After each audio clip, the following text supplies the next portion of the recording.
Imagine dropping 50 pounds in just 6 months. Imagine going from a 40-inch waist down to a 31-inch waist. For my client, Gerald Cruz, this wasn't just some fantasy dream. This was his reality the past 6 months.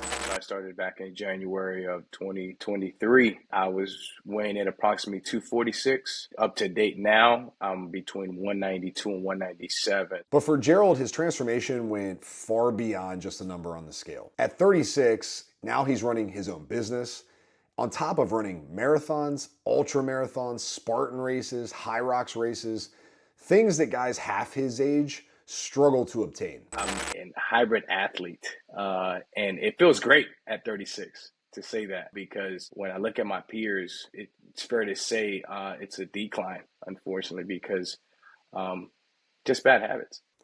So what was the key to Gerald's success? Well, I'll tell you, it wasn't any kind of magical supplement or super strict diet. It was really just about confronting some harsh truths and realities about himself.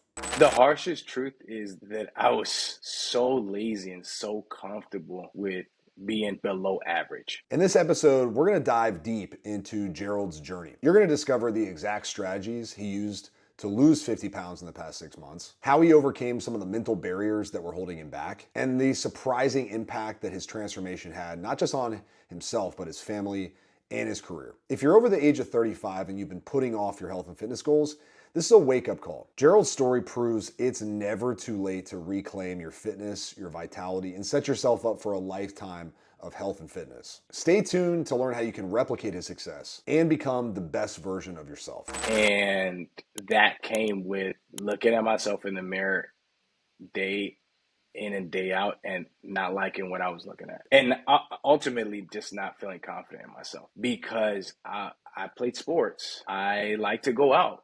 I like to look good. I like to dress good. And I didn't feel good. Like, I was constantly buying bigger size clothes.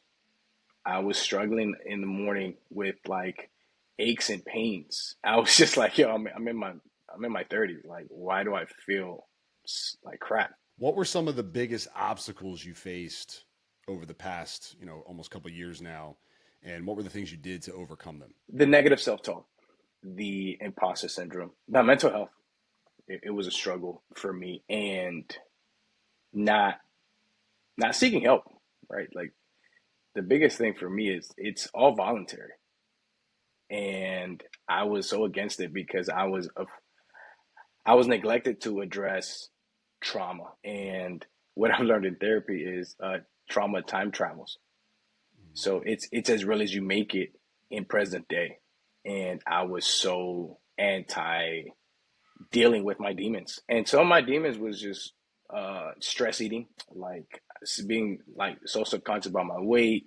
I was chubby growing up, and those things just started to rumble and circulate. And I was just like, I'll just put on like a bigger coat. And metaphorically, I had a mad coat on. I was just mad at everything. And I had to learn how to take that off and deal with it.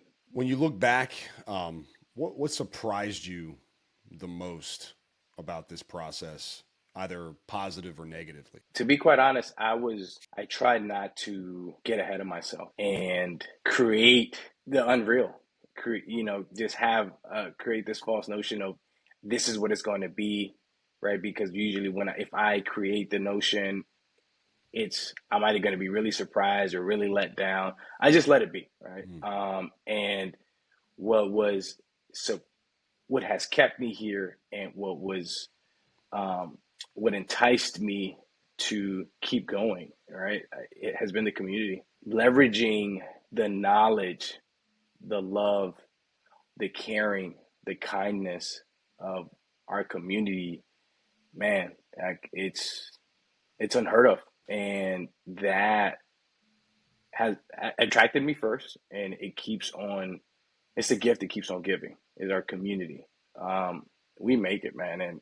And the transformations that I have seen from a ton of folks, right? It's something that I feel like it's something that I need to continue to be a part of. What was one myth about, transformation, weight loss, or fitness that you found to be completely false after you went through your own transformation? Oh, after a diet, you pick the weight back up. How Like so? Like, what was the like biggest that thing there?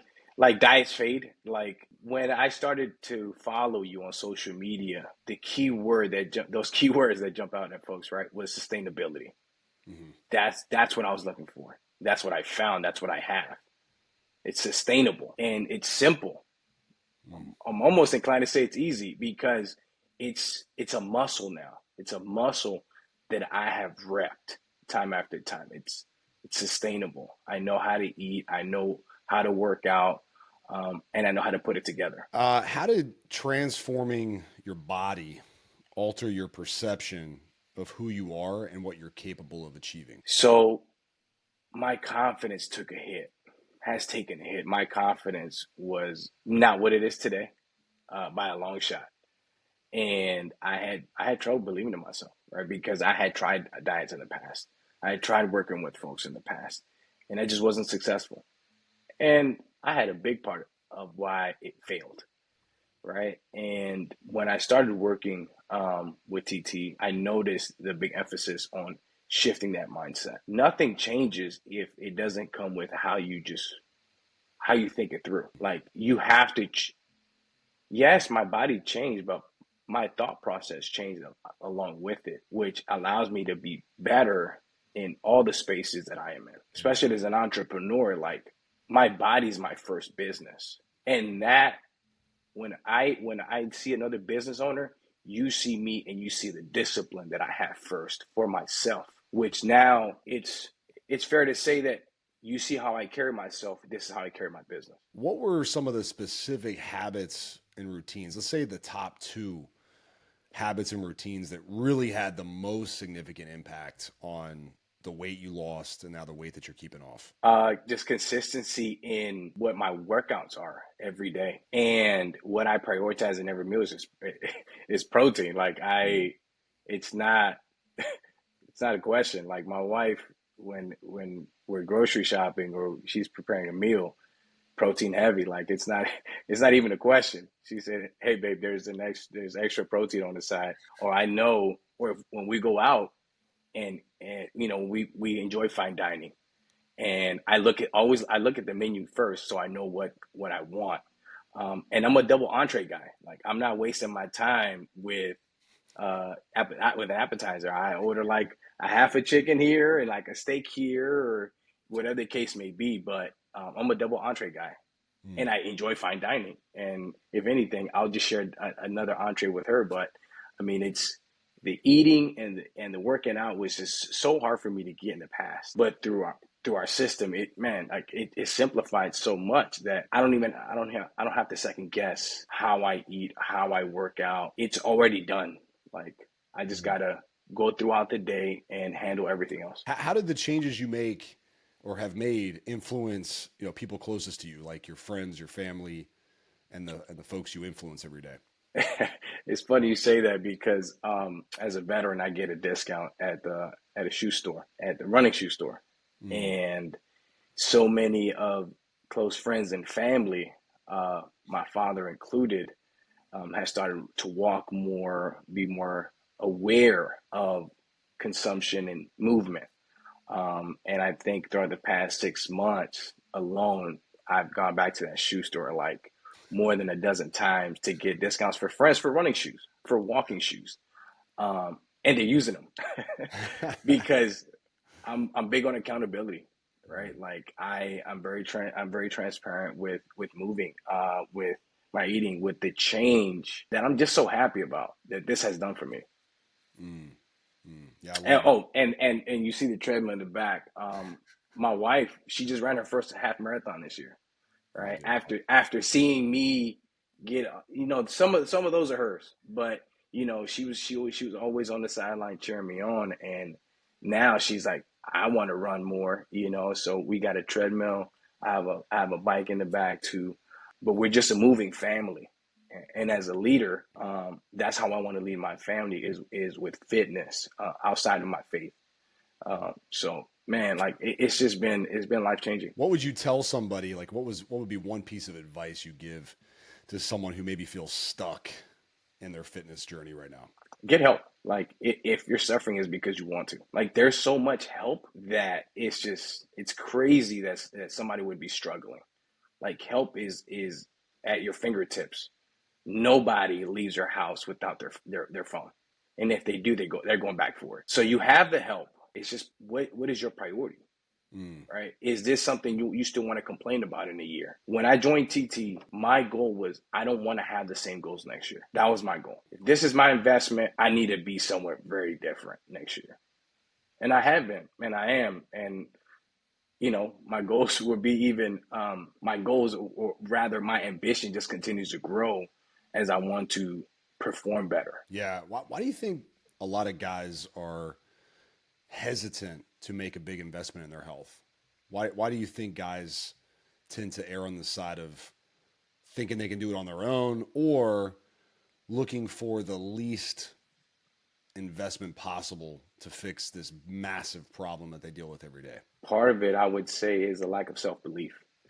Lack of self belief, comfort, routine, and this is just some other thing that I'm going to try out and not fully commit to.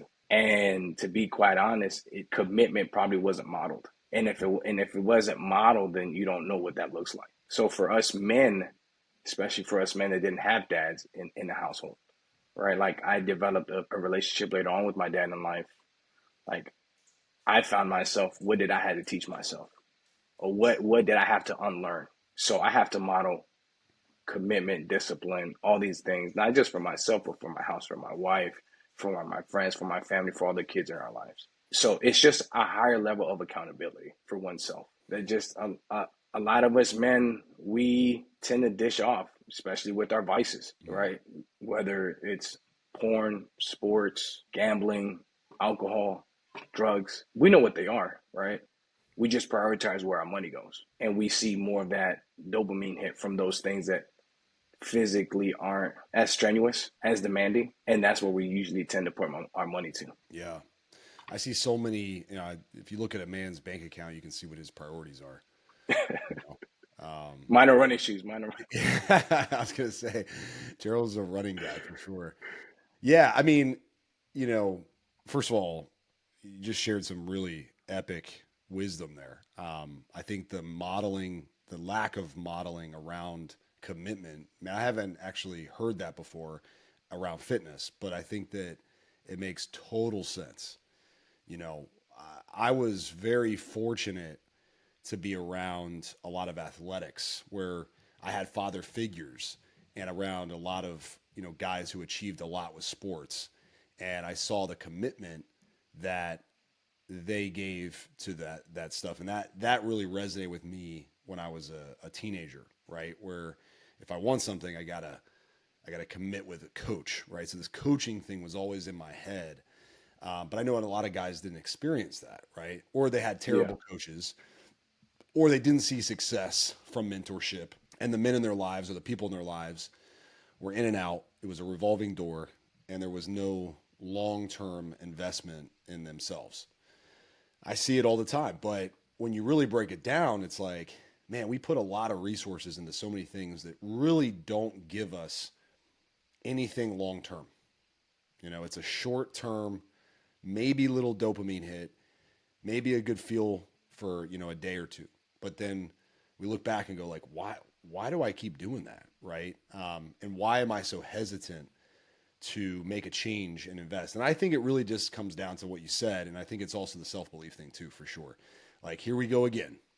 I'm going to make Yeah. a commitment to something and not follow through. So you just said it, right? The return on investment.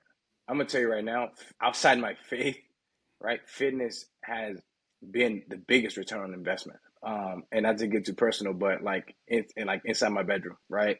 Or at the gym, or with my godchildren, right? My nieces, my nephews. Like I'm still the uncle that can run, that can play, that I can run, right? Like man, I've embraced running. I don't like it.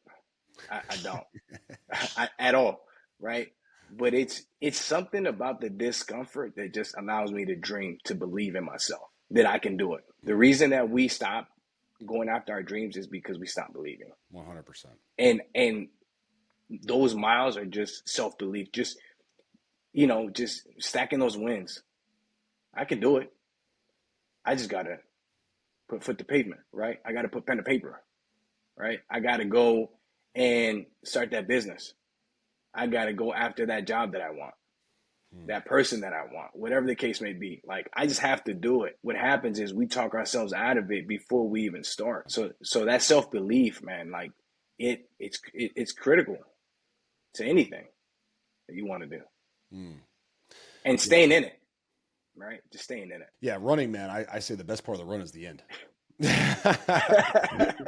The best part is not running at the end. Yeah, yeah, yeah, You know, yeah, yeah, for I'm sure. not a runner by trade. I'm a I'm a runner by, like you said, just almost because it's one thing I suck so much at that I'm like I have to figure it out because it's still the one thing that, like, lifting weights, when you do it consistently enough, it somewhat, it becomes somewhat easy, right? Not easy in the sense that it's easy in the feel. It's just like, okay, I like this. I like the pump. I like feeling strong. But running is that Yeah, constant motion, the heart rate up for a long period of time. And I joke around. I say, hey, you don't have to run to lose weight, and that's true. I actually encourage you not to run until you lose agreed. weight. But when you do look for the next challenge, man, that athleticism, that athletic endeavor is sitting there waiting for you, right? Because it can be done so many different places. I tell people all the time, like, when you get fit, all of a sudden, all the travel you do, all the events you go to, and all the hobbies you start to partake in, sometimes it starts to revolve a lot around fitness, you know? And you start to go, wow, when we travel, man, there's a little race I could jump into. There's, a little fitness event I could do, right? And it Yeah, yeah, starts to yeah. be annoying for some people, right? For maybe the spouse or whatever, but like it's a healthy hobby now. It's not like, oh, where's the bar that we're gonna drink and get drunk at? It's like, where's the Right, gym that we're gonna go right. to? Like me and my wife, we had a day date yesterday, and guess where it was? It was the gym. We went and worked out, and we had a smoothie afterwards and talked for like 30 minutes in the cafe. And it's like that just feels so much better, man. Like you just killed so many birds with one stone, all healthy stuff, right? Right. It's it does change who you are and how you live. Man, I don't think I've ever been this excited to live because I feel so good, right? And I know that this is now my standard. My standard is a lean, fit running version of G. Like this is version 3.6, right? Um and yeah, like we all have vices. You just pick it, right? Mine is doing crazy stuff with you, right? Like Yeah. let's hop in and do a race or a high rocks or you know, where we're pushing ourselves, we're motivating each other, we're pushing to be better, right? Mm. Better men. And when we travel now, my wife doesn't even ask. She knows, hey babe, yes, it has a gym. I saw the pictures. They look good. They have free weights and they have a tread, right? Like it's not even a thing anymore. But Yeah. it's like you said, right? Like yeah, they have a nice bar or this or the third, and it's we choose the things that we want to give our time to, whether it's Netflix or the gym, whether it's binge drinking or go running, right? Or Mm. Yeah. something that is actually going to make you better and not where you're drowning your feelings or emotions, right? Mm. Those easy hits of dopamine Mm. that usually just intensify that past feeling you were feeling. Totally agree, man. Yeah. It's like I couldn't even imagine going back to the way I used to live years and years ago, where fitness was optional, you know. Working out was sporadic. It was consistent at times, but there was no real commitment to the lifestyle. And it translated to a body that was overweight, felt terrible, and habits that honestly could have led to my demise very quickly. Now it's like, man, I don't lose sleep over my habits. I'm Yeah, locked in. Like I lose sleep over things that are next level problems. We all have stress, but I can handle it a lot more now because I know the alcohol, the drugs, the weed, or whatever, those things don't do anything besides cause me more anxiety. you know. Now it's the fitness that helps me level off, helps me manage the stress, and adds so much excitement to my life. You know, yeah, like it's just it's an incredible way to live. You know, I think it's truly the best way to live. You combine it with faith, you know, a strong family, dude. Like all the problems in the world can be solved through those things. Um, You know, I'm glad you brought that up because eh, I at the beginning of the year I just reflected on where I've been and where I am now. And I mean, outside of me not recognizing myself physically, right? Because I haven't been in, I want to say, the best shape of my life, right? Or even close to this way in over a decade. mm, Um, I also remember what my habits were, right? What my vices were, mm, and just be more self aware, right? Because, man, there's a ton of things that I'm not proud of, but I'm glad that I'm more aware now where I was and how I want to clean up, mm, right? Because I'm no better, right? I'm just making different choices daily. big time It's those daily choices that would just move that needle forward. You know what I mean? Like for sure. it's those habits that you we just continuously exercise, right? Because it's not just in the gym that we're exercising, right? We're exercising these habits, whether it's getting up early, right? Whether Mm, it's just doing the right grocery list, whether it's eating in or prepping your own food, um, meditation, reading a book, whatever the case may be. It's those daily habits that we exercise to just mm. holistically just make us better, and if anything, just um, improve our ambition, right? It just raises our own bar, and we're like, man, how much more can I push, right? And I've learned that with High Rock, so but Yeah, yeah, that. man. Like I'm just I'm excited, man. Where I'm at and where I'm going and how I'm leading and just becoming a better leader. Because the self belief and the confidence that I have found in myself that was just deep and like this box that was just chained up, man, is no longer there. Mm, And I'm glad that I can say it proudly because, man, there's so many of us men that just live scared, timid, telling ourselves stories that aren't real. And the more we tell ourselves, the more we believe it, man. And it's just like, yo, man, those fake stories are keeping us back from being our best version. And unfortunately, that's what we model, right? Not just to kids, but to our spouses, to our friends. Like, that's not a way to live, right? There's so much life, man. There's so much life in activity and dreaming and consistency and discipline. Like you're one habit away from changing your life. I love that. What's one final piece of wisdom you would give someone who is feeling called to change their health and fitness? What's one final thing you would say? Is what's holding you back really worth it? Like, what is it that's holding you back? Is it a family member that doesn't live in your body? Is it a story that isn't real? Is it a spouse who isn't supportive? Right? Is it a job that's hurting your health and your mental health that doesn't give you that flexibility when ultimately you're replaceable? Or is it those group of friends that just want to see you down in the dumps with them?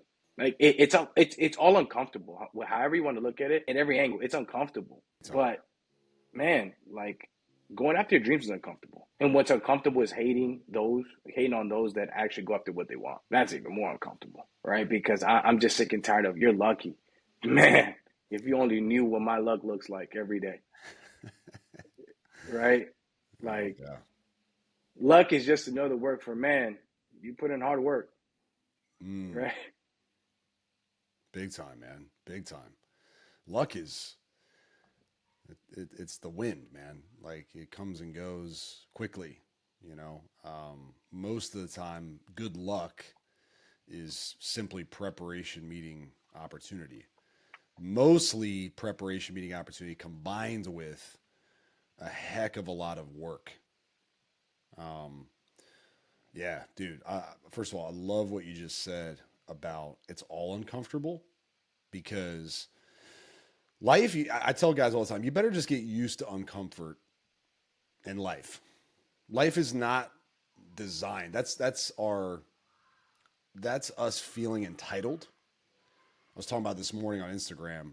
You know, we have an entitlement problem. We Mm-hmm. think we're entitled to things, just everything. We think we're entitled to a well-paying job. We're entitled to a business that's booming. We're entitled to a body that looks incredible and a marriage that's, just on fire. It's like, dude, it's the opposite. You're actually entitled to nothing, literally nothing. There's nowhere in the Bible does anything get promised to you outside of just your faith leading to eternity. But there's nothing else promised here, unless you do very specific things, all of which involve dedication, hard work, doing what most won't do, and doing it for a long time. Pretty much forever. Because there's a level of comfort that comes temporarily from avoiding the work, followed by a tremendous amount of discomfort. There's a temporary amount of discomfort, and I'd say a steady dose of discomfort that's very manageable when you do the work, followed by a heck of a lot of comfort and enjoyment and moments that you really appreciate because you did the work. You can choose either one, but ultimately, I'd like to live in consistent comfort from being uncomfortable all the time. I think I've shared this on one of our calls previously, but man, I always start my day with my workout, whether it's a run or just weights or both. And I do that purposefully because my workout has to be the hardest thing I do every day. And it has to be the hardest thing every day because I don't know what the world has planned for me. And it just prepares me mentally for those tough conversations, for the unexpected, loss of family, business hit, marital problems, whatever the case may be. But that discomfort has to be broken in every day, right? Just like you need that dopamine hit, I need that discomfort hit, like first thing. And I'm like, okay, nothing can be as tough as, you know, hack squats, right? Or goblet squats, better yet, goblet squats, Or burpee right? broad jumps. There you go, right? Yeah. And like going all out for like 5 miles. Like that discomfort, that first physical discomfort, and it helps me, man, so much just work through negative thoughts first thing in the morning, right? Because I am aware that I have to get there, but I have to do the work. Nobody's going to do the work for me, right? I have the right to do the work, and it's on me to do it every day. Not just for myself, man, but for my family. And And you when nailed you it. start to when you start to remove yourself, man, and not make it about you, like man, there's so much more meaning to what you're doing. Dedication workouts. It's a game changer. Like I think about it all the time when I'm running because I hate running, but I do it. I do it because I want my kids to see me commit to something and complete it. Right? If I'm not going to do the work, I don't commit to it. I'm not going to say I'm going to do something and then not do it. I hate Yeah, that. Right? I hate that.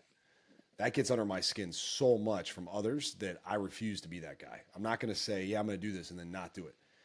Always want to try to accomplish anything I commit to. So when I'm out running or when I don't feel like working out, when I can dedicate it to somebody else, mm-hmm. hey, this workout is dedicated to my kids, or this workout is dedicated to my clients, or this one's dedicated to my team, then all of a sudden it's not about me anymore. It's like all of a sudden I think about them. And if they were right there with me and they saw me sitting there being lazy and going, nah, I'm just going to skip this, or, no, I don't feel like doing it, or whatever. And they're like, huh, okay, that's not the guy I thought you were. All of a sudden, it's not about me anymore. It's like, hey, I owe it to them to be a good Yeah, example, right? And they deserve better.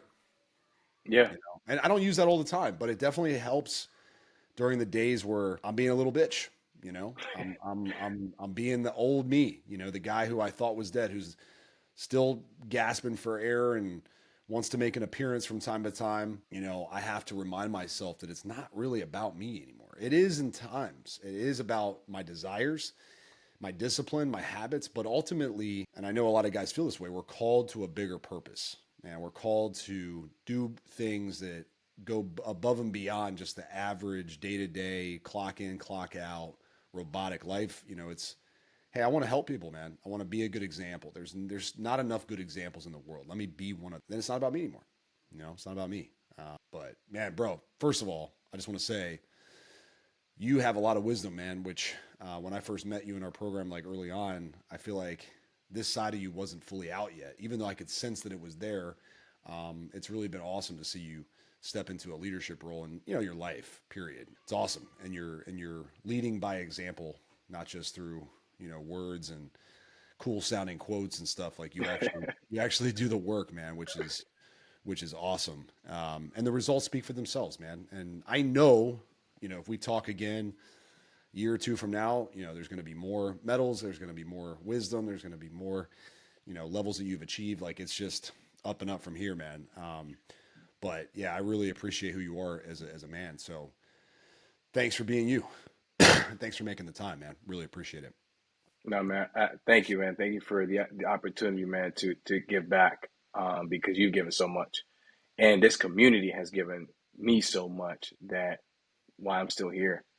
And I want to pay it forward, right? And that's how we're all gonna get better. And having those positive impacts on those around us. And I mean, for me, that's how it started, was just getting myself back to where I feel really good. I feel super confident, and it just happened to be with fitness, right? And now I can't live without it, man. Like I'm so excited.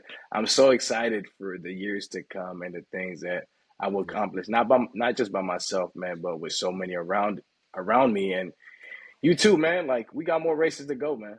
A lot more to go. Yeah. So I'm just hopefully this won't be the last marathon.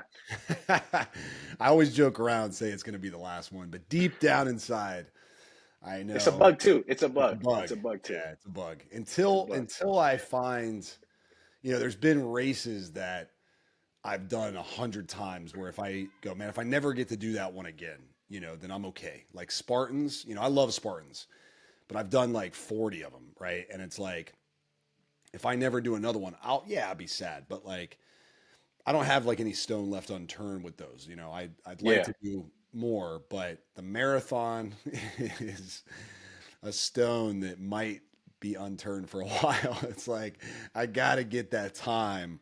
It's the race that keeps on giving. Yeah, exactly. And, the half, the half is like a tune up for the full, it's like, right.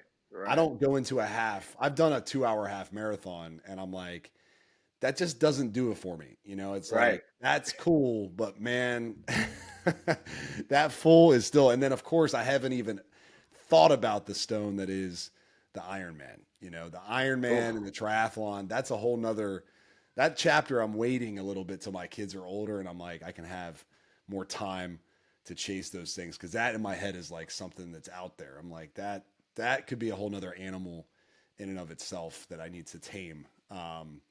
But yeah, man. Anyway, brother, I appreciate your time, man. And I appreciate you being such a great client, such a great member of our community. You're a leader, bro. Appreciate you, man. A future coach for sure. Not just with fitness, but with all parts of your life. So keep shining that bright, positive light, man. That's all it comes down to. And you're going to lead a lot of guys to truth. So appreciate you, brother. Appreciate it, man. Thank you. Thanks for watching today's video. I hope you learned something from Gerald's journey. Gerald is an epic human being and one of the best clients who's come through our program over the past couple years. If you're interested in learning about how you can become the next Hall of Fame client, check out the links in the description of this video where you can start to have your own true transformation. I'll talk to you in the next one. This is Josiah Novak, thetruetransformation.com. Life moves fast. Make it count. Peace.